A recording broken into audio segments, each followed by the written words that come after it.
Hey guys, how are you? This is Mr. Chavla, and in today's video, or Mr. C, I'm going to be continuing part 1 of the January 2017 Common Core Algebra 2 exam. Now in the previous video, I went over numbers 1 through 8. In this video, I'm going to do the next 8 part 1 questions, which is 9 through 16. And again, this is Mr. Chavla, or Mr. C, and it's the January 2017 Common Core Algebra 2 exam, part 1 key for 9 through 16. 1 through 8 was in the previous video. Let's get started. So number 9, this was not an easy question unless you really knew what you were doing, but let's go through it. It becomes easy with practice. I shouldn't say it's not easy, because the topic is not easy initially. So let's go ahead and read this. So Gabriel performed an experiment. Guys, if you remember from the last set of questions, before I continue, right? In the previous video, I want to make sure we get this part. Number 6, which statement about statistical analysis is false? Remember, experiments are the only ones that can determine cause and effect relationships. So what was false was the one that says observational studies can determine cause and effect relationship, because that's just not true. Experiments can determine cause and effect relationships. That's the only type of statistical study.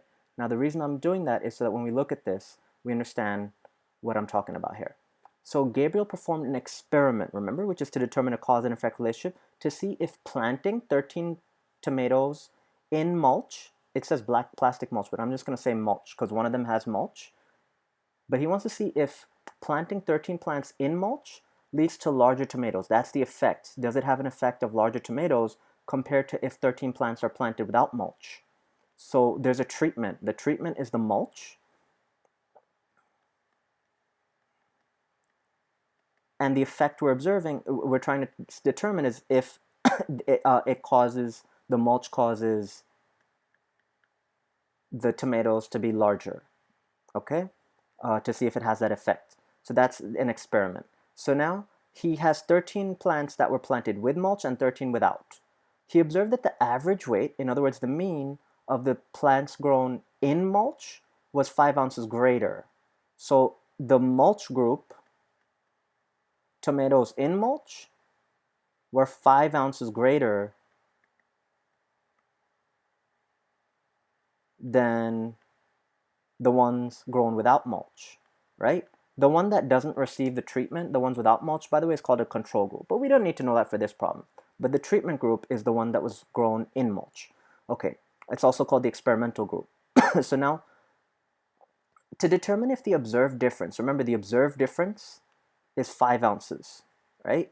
That's the observed difference. So to determine if this observed difference is statistically significant, he re-randomized the tomato groups 100 times to study these random differences in mean weights. The output of this simulation is summarized in the dot plot below. So guys, what you want to understand, I'm going to minimize me for now, is the observed difference is 5 ounces, right? When we do the mulch group minus the one grown without mulch, the average, right? This is the observed difference in means. Mulch minus without mulch, so I'll just say the mean for mulch minus the mean without mulch, meaning average, is equal to 5 ounces. That's the observed difference, all right? Now, statistically significant would mean that if it's significant, think about what that means. It means that it says something about the treatment. It says if it's statistically significant, I'm going to go to the smartboard for a second. All right, if we got the same question here. Statistically significant would mean that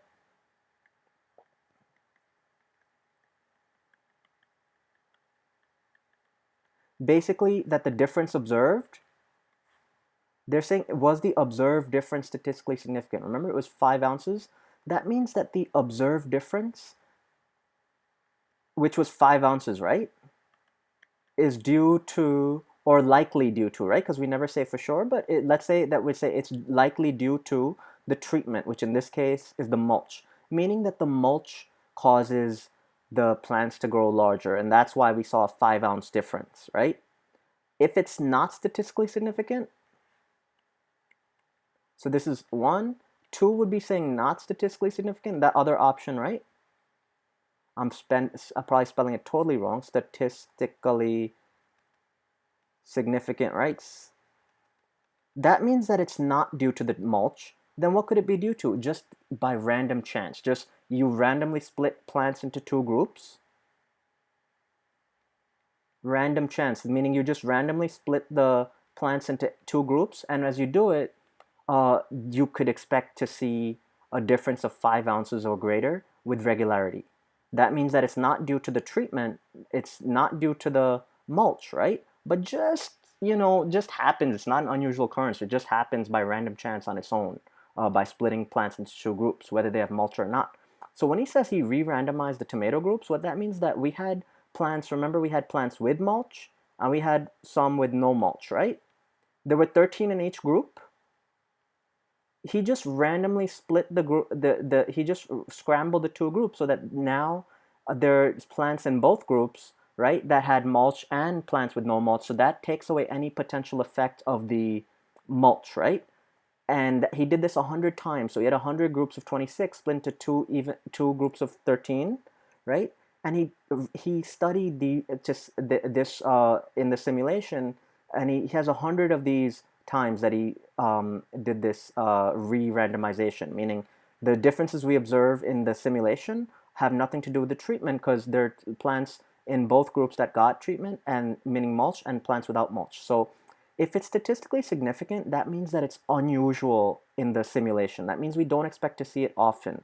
Less than 5% of the time, we'd see the observed difference, which was 5 or more, would occur less than 5% of the time. We say it's unusual, and we don't expect it to happen by random chance alone. So let's say the observed difference was, let's say, 20, or let's say it was 19, right? Only 3 out of... So if the observed difference was 19, I know it wasn't, but bear with me for a second. If it was 19, only 3 of them had an observed difference of about 19 or greater, right? 3 out of 100, that's 3%. That is statistically significant. It's unusual. We don't expect it to see it. It's less than 5%. We don't expect to see that by random chance alone. So we are saying that it's unlikely due to random chance alone. It's probably due to the mulch. But a difference of, let's say the difference was 10. 10 is about here, right? This is clearly more than 5. We got 1, 2, 3, 4, 5, 6, 7, 8, 9, 10, 11, 12, 13, 14, 15, 16, 17, 18. About 18 to 20% of the time. 18 out of 100, right? That's how I know it's 18%. 18 to 20% of the time, we see a difference greater than 10 ounces. So if the difference was 10 ounces, that's not statistically significant. It's not unusual because we would get that anyway by just randomly splitting plants into two groups without the treatment. Okay? So if 10 ounces is not statistically significant, then certainly 5 ounces, which would be somewhere here or here, right? That's way more than 5%. It's like more than 20% of the time we see an observed difference of 5 or greater. The difference of 5 ounces is most definitely not statistically significant, right? So we know it's not statistically significant. It's not unusual. We would get that difference or more than 5 ounces about a quarter of the time, almost 25% of the time, by just randomly splitting the plants into two groups. It's not unusual, right? That's what we got here. So it's not statistically significant, okay?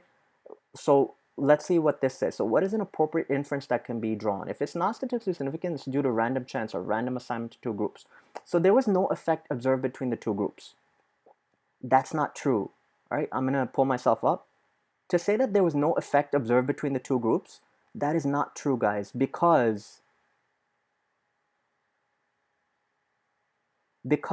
there was an observed difference of 5 ounces. The ones grown in plastic mulch, remember, was 5 ounces greater than the ones grown without mulch. So there wasn't a difference, there was an effect observed, but it just doesn't mean that it was statistically significant. So given these results, what is an appropriate inference that can be drawn? Definitely not choice 1, because that's just a lie. There was an effect observed, okay? But it could have just been due to random chance. Probably was. So choice 2, there was an effect observed. Yes, there was. That could be due to random assignments of plants to two groups. Yeah, because when we randomly split plants into two groups, as we did in the simulation, about 20% of the time we see a difference of 5 ounces or greater, maybe even more than that. So that's what it's probably due to. It's not unusual. So the answer is choice 2. It's not statistically significant. That's what they're saying. So I'll say not statistically significant, not due to the mulch. All right, I'm going to minimize me again. Now, if it was statistically significant, what I'd say is that the difference was probably due to the mulch. So 3 is saying there's strong evidence to support the hypothesis that tomatoes from plants planted in the mulch are larger than those without the mulch. That would be saying it's statistically significant. So if the observed difference was, let's say the observed difference was 19, remember I said before, then only 3% had a difference of about 19 or higher. That's statistically significant. So it's unusual. We don't expect to happen by random chance alone.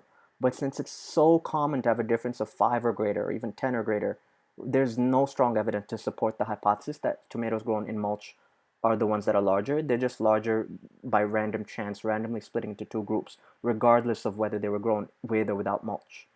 All right, choice 4, there's strong evidence to support the hypothesis that tomatoes grown without mulch are larger than those grown in mulch. That is actually, that makes no sense based on our data because we don't have anything to support that. We can't tell that from the simulation because the results that was observed was 5-ounce greater for the ones grown in mulch. So that makes no sense for choice 4, and our answer is clearly choice 2. All right, make sure you understand this, guys. The topic you want to look up is statistical significance. Statistical significance, and as it relates to difference in sample means or difference in means. There's a website I'd highly recommend that does a good job with this. The website I'd recommend is mathbits.com. If you just Google mathbits.com, I'm sorry, I'm spelling math wrong. What kind of a math teacher am I? Mathbits.com, all right? Or just Google mathbits, difference in sample means and statistical significance, all right? You do that and you find some great lessons and practice on this topic, all right? It's easy to understand once you get some practice, but not otherwise, okay? Answers choice 2. Let's move on to number 10. Back to the notebook. All right, so this was not statistically significant. There was an effect observed that could and probably was due to the random assignment of plants to the two groups, random chance. So number 10, if P of x is equal to A times B to the x, and R of x is equal to C times D to the x, then P of x times R of x equals, so remember, P of x is A times B to the x, R of x is C times D to the x. I could use the commutative property to reverse the C and B to the x, and I get AC times B to the x, and I'm using parentheses just because it helps here, times D to the x. Now if you remember, when I raise a product to a power, it's the same as raising the individual products to the power, right? So I could group these B and D together, and I get BD to the x power, and I get AC here. So we want AC times BD raised to the x power, right? Choice 3. That's what P of x times R of x will equal. Now what you want to make sure, guys, is you understand that basic property of exponents, that the power of a product is the same as raising the individual bases to that same power, but we're just using it in reverse. So B to the x times D to the x can be rewritten as BD all raised to the x power, okay? And the commutative property by reversing the B to the x and the C. All right, now we're going to move on to number 11. The solution to the equation 18x squared minus 24x plus 87 equals 0. So first thing, guys, you should have a feature in your calculator to find the roots of a polynomial. So we're going to do that method first. Typically, with a quadratic, you would enter the a, b, and c values. Let me get the internet working here. And then the calculator should give you the roots, making sure you're in complex mode. So I'm going to do that first. Now, in this online calculator, you actually have to enter the equation, right? You would probably just enter the a, b, and c values. All right, so let's get the roots from here. And your calculator probably won't give it to you in such simplest form like this one will, but you'd have to work it out. So based on this, right, here's what my guess is what your calculator would give you, depending on what type you're using. It would give you something like this, because I want to make sure it matches what you would get. So x equals 2/3. I'm sorry, it's not. It wouldn't even give you that. It would give you, again, if your calculator gives it to you like that, that's awesome. But I'm guessing it would give you 4 plus minus, what was it? So here it said, I radical 158 over 6 with the I probably, or the I would probably come at the end. I'm used to using the Casio. All right, what you want to do is you want to look at the choices and see which one of those choices matches this. So what you do is you split up the fraction, right? You split into two parts, 4 over 6 plus minus radical 158 over 6, and you could put the I here or in the front, doesn't really matter. All right, this is what I'm thinking the calculator would give you. The next thing you want to do is you simplify the fraction. This becomes 2/3 plus minus. Now if you look, we could write it like this, but if you look at the choices, they have fractions here. It doesn't start with negative 2/3, so these are out. And we don't have 6i, so we know the answer should be 4, but here's how we get it. I could put a 1 over here, and it could just become 1 over 6, right? And then the I radical 158 on the side. So 2/3 plus minus 1/6 I radical 158. 2/3 plus minus 1/6 I radical 158. So that's if you were working with your calculator, right? But what I also want you to be able to do is use the quadratic formula. So the quadratic formula is given to you on the back of your reference table. So it's right here. I'm going to show you guys, and then I'm just going to use it. Okay?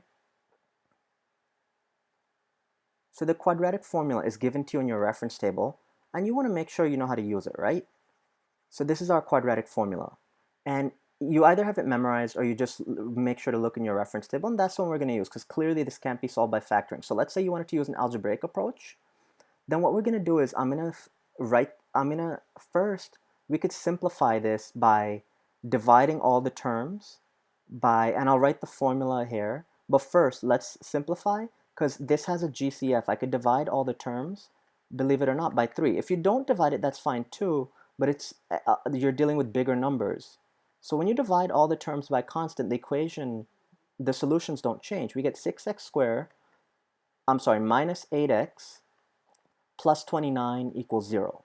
Now I'm going to use the quadratic formula, which goes x equals negative b plus minus square root of b squared minus 4ac all over 2a. So I want to find out what this becomes. So if b is equal to negative 8, right? So a equals 6, b equals negative 8, and c equals 29. Or you could have used the original equation with a equals 18, b equals negative 24, and c equals 87. On the bottom, we have 2a, which is 2 times 6, which is just 12. On top, if b is negative 8, negative b, which is the same as saying negative 1 times b, becomes positive 8. Plus minus square root of b squared. When you square negative 8, you get 64. Minus 4ac, 4 times 6 times 29. I'm just going to put that straight in the calculator. 64 minus 4 times 6 times 29. And you could have even put it in as negative 8 squared but I decided to simplify that expression. So if you started with the original, it would have been negative 8 squared, but it's the same thing as if I put 64, right? If I put 64 minus 4 times 6 times 29, you see we get the same thing. So it's the square root of negative 132, all right? So it becomes 8 plus minus the square root of negative 632 all over 2 times 6, which is 12. Now if I split the fraction as we did before, square root of negative becomes imaginary, right? Now what I want to do is, I don't know, again, what kind of calculator you have, but if you have your calculator in complex mode, I know with the Casio you could quickly get the square root of 632 or even negative 632. But if I try to take the square root of a negative in this calculator, it won't let me do that. But what I will do is see what happens if I take square root of 632, and you see it gives me a decimal. It doesn't give it to me in radical form. So I want to see if I could divide 632 by a number, a perfect square, to split it up, and we get 4. So 632 is equal to 4 times 158, so we get, if you were to simplify it, then we get x equals 8 over 12. 8 divided by 4 is 2. 12 divided by 4 is 3. So it's 2/3 plus minus, so 632 becomes 2 radical 158. So I'll put 2i radical 158, and this was over 12. I'll put the 12 over here.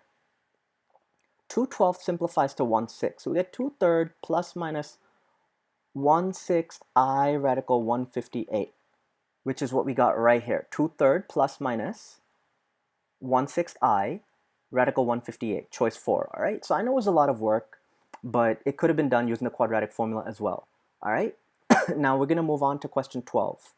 All right, I'm gonna erase this work so I could pop myself up.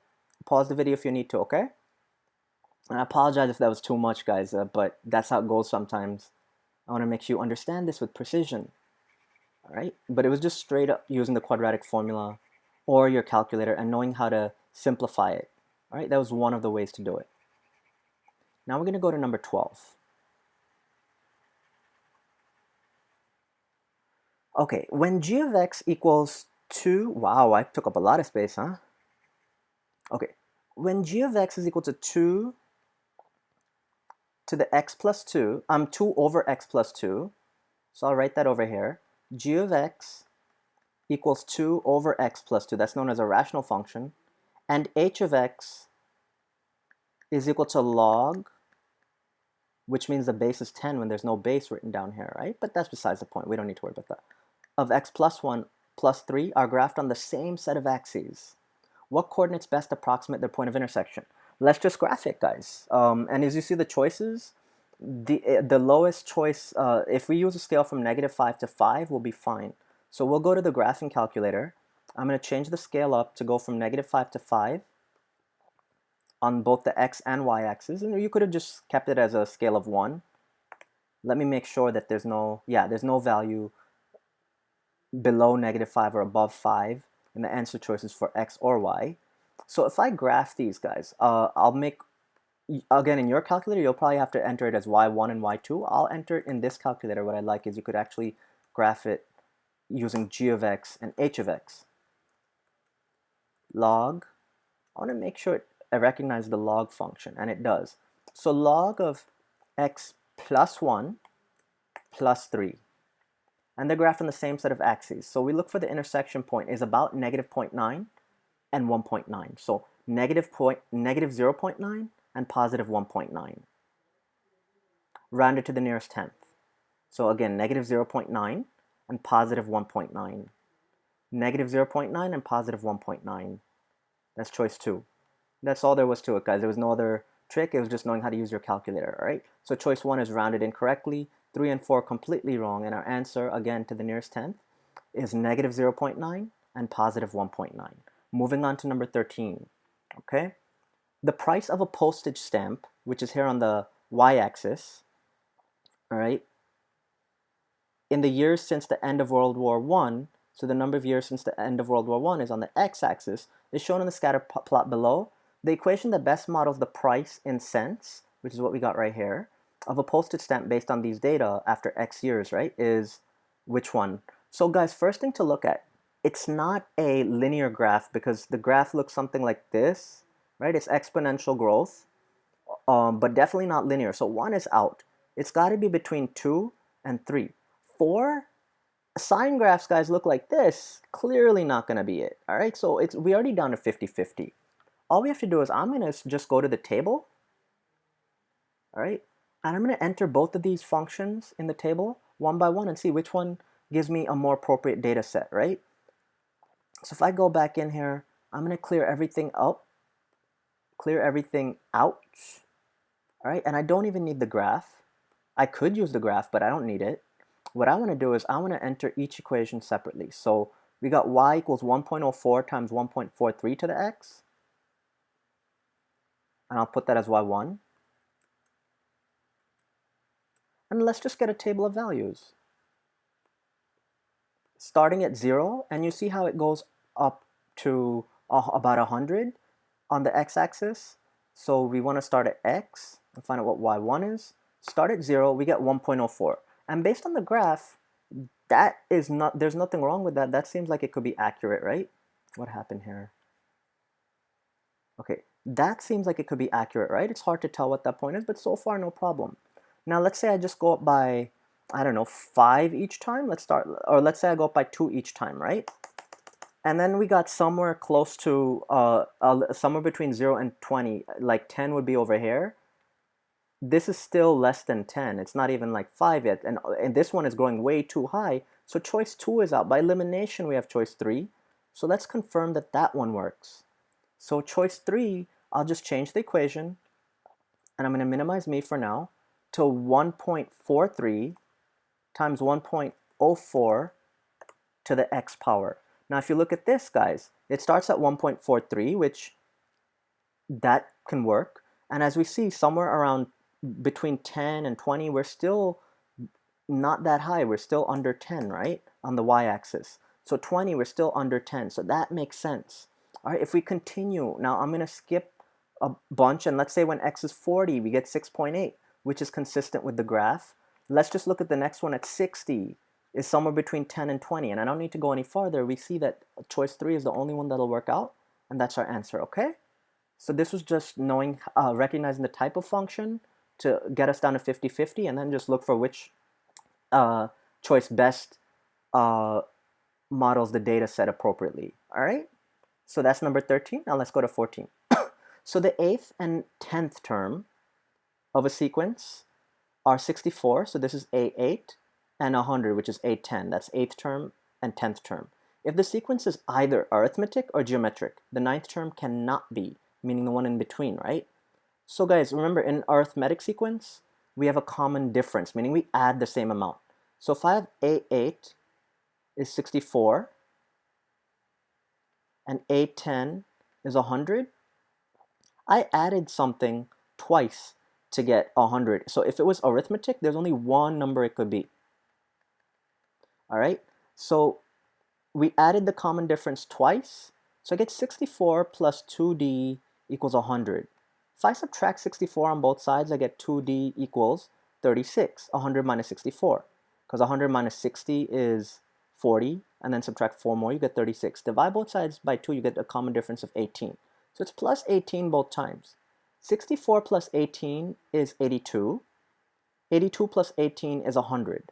So this, they say which one can it not be? If it's arithmetic, it would have to be 82 and 82 only for A9. Okay? So they say which one can it not be? That's out. Now I'm going to continue, guys, on the smartboard and see what would happen, or erase, pause the video. I'm going to erase this, and now I'm going to see what would happen if it's geometric. With geometric, it's a little different. There are two possibilities. So the first term, not the first term, the 8th term is 64, and the 10th term is 100. I had to multiply by the same ratio twice, so r squared, to get A10. If I divide both sides by 64, I get r squared equals 100 over 64. Now when you take the square root, guys, remember you could take positive and negative. And you'll see what I mean in a second. Because when it was arithmetic, 64 plus 18 was 82, 82 plus 18 was 100. So there's only one way to go. But this one, if I take the square root of 100, I get 10. And if I take the square root of 64, I get 8. So I get positive and negative 10/8.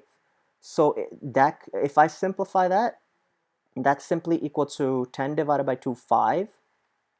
8 divided by 2, 4.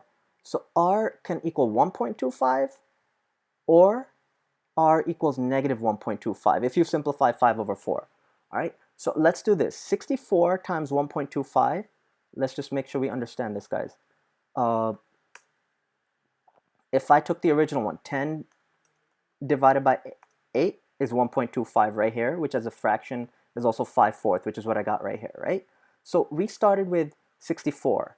So if I do 64 times 1.25 positive, I get 80, right? If I do 80 times that ratio, I get the next term 100. So if I do times 1.25, 64 times 1.25 is 80. 80 times 1.25 is 100. All right? But then we also said, this is times 1.25, right? Or times 5 over 4 or 10 over 8. So 80 would make it geometric. But remember, if the ratio is negative 1.25, the only thing that changes is that A8 would be 64. A9, if I multiply by negative 1.25, all right, negative 1. Yeah, that's a mess. If I multiply by negative 1.25, I'll put negative 5 over 4 because I can't fit that. I'll get negative 80, right, for A9. If I multiply by another negative 1.25, or negative 5 over 4, that's a times, right? It'll become positive for A10, which will be positive 100 because two negatives multiply to a positive. So this is also geometric. The answer then in terms of what it cannot be would be choice 1. All right, it cannot be negative 82 if it's arithmetic or geometric, because if it's either arithmetic or geometric, then the ninth term cannot be negative 82. All right? Pause the video if you need to. We have 2 more questions we're going to do for this one. Okay, and I want to clear this gunk out. Because the next question was not like that difficult, except for the fact that it had so many words, which is kind of annoying, no? Especially for a 2-point multiple choice question. I mean, come on. Gotta give my kids a break here, right? So this is choice 1. It cannot be negative 82. So number 15, and I'll bring myself up for a while at least, and sit up a little bit. The loudness of a sound is measured in decibels. So the loudness of a sound is measured in decibels, dB. These units are measured by first assigning an intensity, I0, to a very soft sound called the threshold sound. So I0 is the intensity assigned to the threshold sound. The sound to be measured is assigned an intensity I. So I is the assigned intensity. So I'll just write little abbreviations here. So I0 is the intensity of the threshold sound, and I'll minimize me because I need to.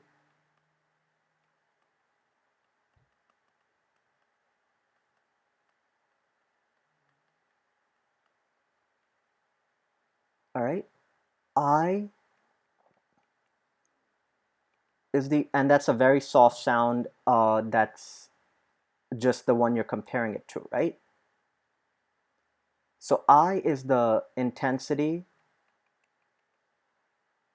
assigned to the sound that you're measuring, right? Not the threshold sound, but the other sound, right? The sound that you're trying to measure the decibel rating D of, and D is the loudness, the decibel rating, right?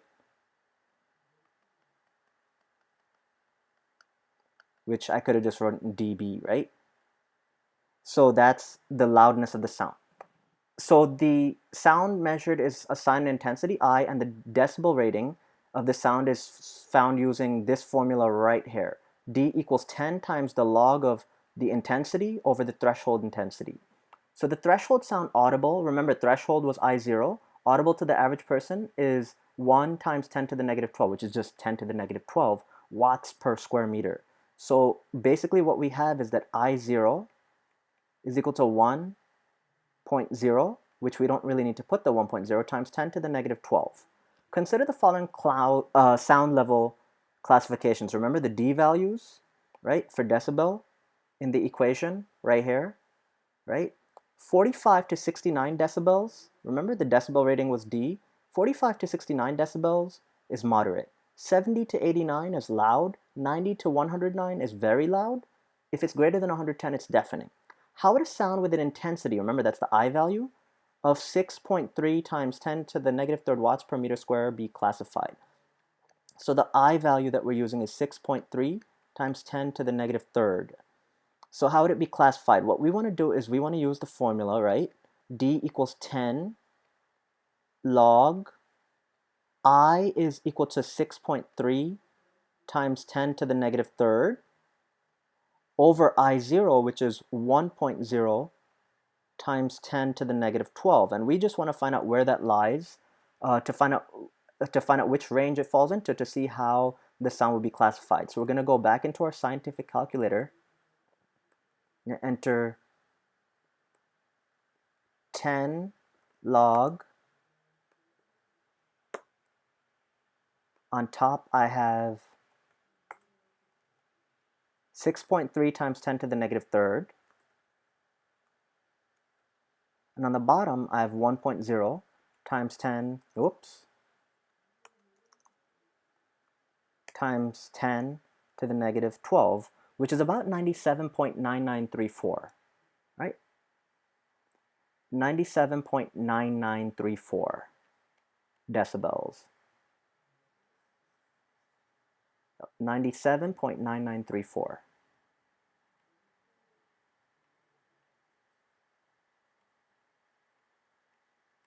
So they're saying, how would this sound be classified based on this? It's definitely not moderate because it's not 45 to 69, it's higher than that. Loud would be 70 to 89, it's higher than that. Very loud, between 90 and 109, about 97.99 is in this range, so it would be very loud, choice 3. That's how it would be classified. All right? Deafening would have been if it was greater than 110 decibels, which it's not. So our answer is without a question, choice 3, okay? Now we're going to do one more. Pause the video if you need to. We're going to go to number 16. Number 16 I thought was not bad, and it's a calculator problem. All right, and I need space. So Pedro and Bobby each own an ant farm. Pedro starts with 100 ants and says his farm is growing exponentially at 15% per month. And I'll use a different color for Bobby. Bobby starts with 350 ants and says his farm is steadily decreasing. That means at a constant rate, linear, by 5 ants per month. Assuming both boys are accurate in performing, meaning they give the correct equations, right? So assuming both boys are accurate in describing the population of their ant farms, after how many months will they both have approximately the same number of ants? And they just want the number of months. So I'll use P for Pedro, M for months. So Pedro, remember, starts with 100 and it's exponential growth. So it'll be M is the months, 1 plus 0.15, which is 15% as a decimal, or 1.15 to the M. Bobby, I'll use B. It's a linear function, right? He starts with 350 and decreases by 5 ants per month, which you could have written in slope-intercept form as negative 5m plus 350, but who needs to do that? So they're saying after about how many months will they have approximately the same number of ants? So we need the m value. So if you have an equation solver feature, which I know is in the Casio, you could use that. But in any calculator that you use, you should be able to graph both functions, right? And we want to use an appropriate scale. Erase this. We want to use an appropriate scale. And what I mean by that, guys, is we're not going to have negative time, right, for months. So on the x-axis, let's say we start, I'm going to just put negative just so we could actually see some, to make sure the whole graph is visible, but we're going to ignore anything to the left of the y-axis. No, the highest x value on the choices is 36. So I'm going to go from negative 8 to 42, and I'll just use a scale of 2. All right, on the y-axis, remember, the highest value that we started at here was 350 for Bobby, but for Pedro, it's increasing. So let's say, again, I can't have negative values, but let's say I have negative 20. And I'm just experimenting, guys. This might not even work. And let's say we go up to 600, and we'll use a scale of 20, right? I just want to make sure both graphs fit. The rest is not important. And instead of m, I'll use x. So p of x equals 100 times 1.15 to the x power. And the other one, Bobby, and again, you would use y1 and y2, is equal to 350 minus 5x. And all I want is the x coordinate of the point of intersection, right? So this is why, guys, I made the scale a little big so we make sure we could see everything. So the x coordinate of the point of intersection is about 8.085. So after about 8 months, they both have the same population of about 309 or 310 ants. But the question was how many months? So it would be 8 months. All right, so it said after about how many months will the population be the same? It'll be 8. And I use the intersect command, right? If you have an equation solver feature, you would just set this equation, the P of m, the expression, equal to B of m, and there's no way to solve this algebraically, and you could use equation solver and you get m is equal to approximately 8. And if you graph it, you see the intersection point we got was about 8 comma, what was it again? 8 comma 309 or 310. All right, so answer is clearly choice 2. No problem. It was a calculator question.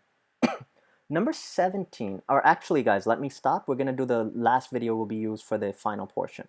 All right, let me come say goodbye and wish you luck, but hopefully you're coming for the next video. So guys, thank you so much for stopping by. That's really cool that you're taking the time and effort to go through these problems. If you have any questions, please feel free to ask in the comment section below. Help each other out too. and I'll be checking it out as well. And if you enjoyed the video and if you found it useful, please tell your friends. Please hit like, subscribe. I'd appreciate that very much. And best of luck. Do the best you can. Please don't stress, okay? And you got this, all right? And I'm here for you. That's it, guys. So in the next video, I'm going to be going over the final 8 multiple choice questions, all right? Bye for now. Best of luck.